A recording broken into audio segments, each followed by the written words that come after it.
Hello, everyone, and welcome back to Empowerment in Illness. Say hello to Season 5.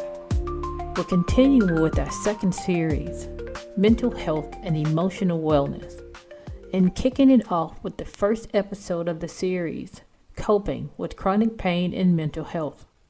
I'm Gwen, your host, and today we're tackling a topic that affects so many of us, the deep connection between chronic pain and mental health.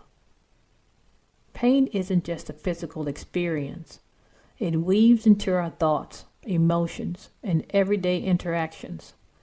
It's exhausting, isolating, and at times overwhelming. This episode is all about the relationship between chronic pain and mental health and finding emotional resilience. Whether you're listening from your bed, your couch, or doing a rare moment of movement, know that this space is for you. Today, we'll break down the connection between chronic pain and mental health, exploring strategies to strengthen emotional resilience, and talk about ways to manage the mental load of living with pain. So let's take this journey together. Chronic pain is not like acute pain, where you recover and move on, never having to face it again. Chronic pain is raw, pain that cuts deep, that hits you in your soul. It's the kind of pain that lingers, that refuses to be ignored. It's unbearable pain that cannot be shaken. It cannot be reasoned with. It does not respond to logic or willpower. No amount of positive thinking, deep breathing, or wishful hoping can erase it. Chronic pain is relentless. It is the ultimate destroyer to those with a chronic illness. It is exhausting, not just physically, but mentally and emotionally. It wears down everything: your patience, your sense of self, your ability to engage in life. The weight of it becomes suffocating. It steals your energy before the day even begins. It alters your ability to focus, to think clearly, to feel joy. It can turn even the simplest task, like brushing your teeth or making a cup of coffee, into monumental challenges. And over time, it reshapes your brain in ways most people can't even begin to understand. Chronic pain doesn't just stay in the body. It rewires the brain. When pain becomes a long-term, constant presence, the nervous system adapts to it. It stops treating pain as a temporary sensation and instead turns it into a permanent state. The brain begins to anticipate pain, to expect it, to live in a heightened state of distress, like an alarm that never stops ringing. This is why chronic pain is different from acute pain. Acute pain is a message. Something is wrong. Fix it. But chronic pain is a loop, a never-ending signal that something is wrong, even when there's nothing left to fix. The brain's pain processing center becomes hyperactive. The amygdala, the part of the brain responsible for emotions and fear, becomes overengaged. This is why people with chronic pain often experience anxiety and depression. It's not just emotional, it's neurological. The pain literally reshapes the brain's ability to process emotion, making stress, sadness, and frustration even more intense and harder to manage. The hippocampus, which is responsible for memory and learning, also suffers. Studies show that chronic pain can shrink the hippocampus, leading to brain fog, forgetfulness, and trouble concentrating. You're not imagining it when you feel like your brain just isn't working the way it used to. Chronic pain changes everything. And then there's the nervous system. Over time, the pain pathways become stronger, like well-worn roads that the body automatically follows. Even when the original injury or condition is managed, the body still feels pain because the brain has learned pain as a default state. This is what makes chronic pain feel inescapable. Chronic pain isolates. It removes you from the life you once had, creating a divide between you and the world around you. Friends stop calling because you've had to cancel plans too many times. Family members grow frustrated because they don't understand why you can't just push through it. Co-workers assume you're being dramatic or unreliable. And even when people mean well, their words, "Have you tried yoga? Maybe if you lose weight. You just need to stay positive," feels like tiny stabs of invalidation. The worst part? You start to doubt yourself. Am I really in that much pain? Am I being lazy? Am I making too big a deal out of this? But then the pain strikes, like fire in your nerves, like knives in your joints, like a crushing weight in your bones, and you remember, this is real. This is happening, and I am not crazy. Chronic pain robs you of more than just comfort. It takes away confidence. It chips away at hope. It chips away your dreams. It forces you to grieve the person you used to be, the person who could move freely, who didn't have to calculate whether standing too long in the shower would mean being in bed for the rest of the day. And yet, the world keeps moving, expecting you to keep up. Chronic pain is a battle, a war that no one else can see. People don't see the night spent awake, shifting in bed, trying to find any position that doesn't hurt. They don't see the moment you wake up and realize the pain is still there, like an unwelcome visitor who refuses to leave.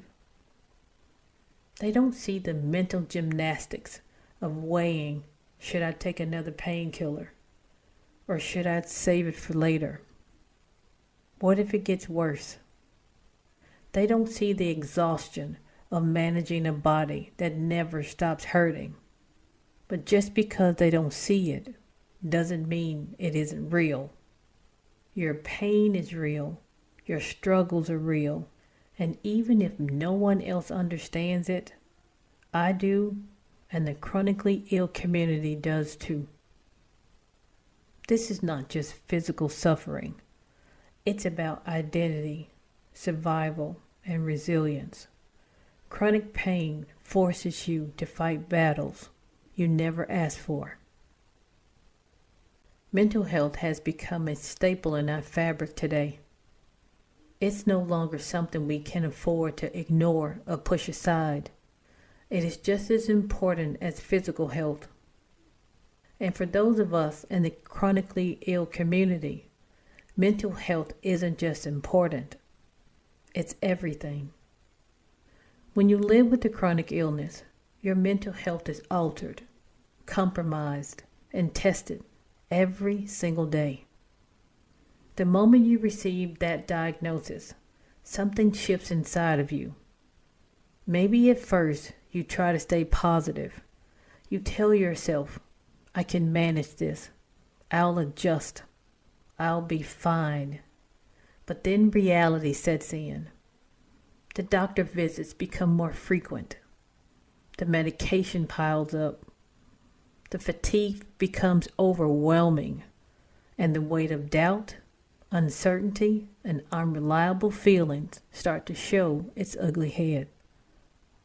The questions start creeping in. What if this gets worse? What if I can't work anymore? What if my body fails me? What if no one understands? And let's be honest, people don't already understand. Even those closest to us can't fully grasp the experience of living in a body that feels like a battleground. And that isolation, that feeling of being misunderstood, can take a heavy toll. The truth is, chronic illness and mental health are intertwined. You cannot separate the two. It's impossible to battle constant pain, exhaustion, and physical limitations without it affecting your emotional well-being. Your body and mind are connected, and when one is struggling, the other feels the weight of it. Chronic illness forces you to live with uncertainty. You never quite know how you're going to feel from one day to the next. Will you be able to function today? Or will your symptoms flare up and leave you completely drained? This unpredictability fuels anxiety. It makes planning difficult. It makes relationships harder. It makes you feel like you're not in control of your own life. And then there's grief, because that's what chronic illness does. It takes pieces of your life away. Maybe you had to give up a career you loved. Maybe you lost friendships because you couldn't keep up. Maybe you can no longer do the hobbies that once brought you joy. And with every loss comes a new layer of grief. People don't always talk about this, but grieving your old self is real. You are not the same person you were before your diagnosis. And that loss, it hurts. It stirs up feelings of sadness, anger, frustration, and even guilt. And on top of it all, there's the self-doubt. You wonder if you're strong enough to handle this. You wonder if you're a burden to those around you. You wonder if anyone truly understands what you're going through. These thoughts creeping in when you're lying awake at night, staring at the ceiling, feeling the weight of the world pressing down on you. People often misunderstand what it means to be resilient. They think it means always being strong, always staying positive, always pushing through. But real resilience isn't about pretending everything is okay. It's about learning how to live with the struggles while still finding moments of peace. Resilience is allowing yourself to grieve what you've lost while still holding space for hope. It's recognizing that bad days will come, but they do not define your entire life. It's giving yourself permission to rest without guilt. It's asking for help when you need it, whether that's from a friend, a therapist, or a support group. It's finding small victories, even on the hardest days, like getting out of bed, making a meal, or simply surviving another day. Resilience is not about ignoring your pain. It's about learning to live alongside it. It's important to say this. Struggling with my mental health does not make me weak. Having days where you feel overwhelmed, anxious, or hopeless does not mean you are failing. It means you are human. Chronic illness takes a toll, and it's okay to not be okay sometimes. What matters is that you keep going, that you find support, that you remind yourself, even on the hardest days, that your life still has value, even when it looks different than it used to. Your journey with chronic illness is a marathon, not a sprint. There will be ups and downs, triumphs and setbacks, but you are still here. You are still fighting, and that is what matters. Mental health and chronic illness will always be intertwined, but that doesn't mean you have to let the illness define your emotional well-being. With time, support, and self-compassion, you can find ways to build emotional resilience, even in the face of uncertainty. Before we leave, I would like to close with a special portion of the show I call Healing Heartbeats. This is where we allow ourselves to wallow in sorrow. Give yourself 3 minutes to laugh, cry, scream, cuss, or just sit in silence. Whatever you need to do to feel it, do it. Let the depression in for only 3 minutes. Once you've reached 3 minutes, compartmentalize it and get back to living. This is a rinse and repeat behavior. You cannot let depression take over, because when it does, it will not let go. When you hear about the passing of someone, they have the day they were born and the day they pass away. There's a dash in the middle. It's not a long line, but a short dash. That dash represents your life. Go live in spite of having a chronic illness. Don't let your condition stop you. Chronic pain and mental health are intertwined, woven together in a way that cannot be separated. When you live with chronic illness, your body carries the weight of pain, but your mind carries the burden of everything that comes with it. The uncertainty, the frustration, the grief, the exhaustion. It's a battle on both physical and emotional fronts, and some days it feels like too much to bear. But if there is one thing I want you to take from this episode, it's this: you are not weak. You are surviving something that most people will never fully understand. The fact that you keep going, even when it's hard, even when it feels impossible, that is resilience. Resilience doesn't mean pretending everything is okay. It doesn't mean ignoring your pain or forcing yourself to be positive when you don't feel that way. Resilience is about allowing yourself to feel without getting stuck in the darkness. It's about acknowledging the hard days while still holding onto hope. It's about finding small victories even when it feels like everything else is falling apart.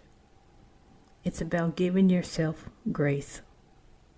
Your pain is real, your struggles are real, but so is your strength. And that strength doesn't come from pushing through alone. It comes from knowing when to rest, when to ask for help, and when to remind yourself that even on the hardest days, your life is still worth living.